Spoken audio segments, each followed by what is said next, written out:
Ito po ang apartment ni Chino. Ayun po, siya po yan, nagwawalis.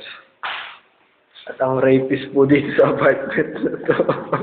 Gagawa ang video, lalagyan natin lalagyan natin yung ito ang kwarto namin. Ito. Ano yan? Yung mga pinapanood naming CD. Favorite ni Eds. Mahilig siya manood, 24 hours siya nanonood ng ball. Sino mo?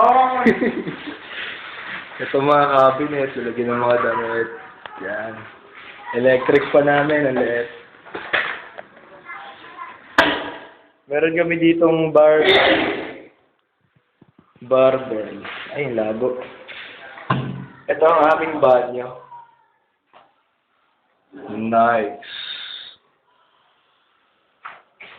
Ito ang aming mini kitchen.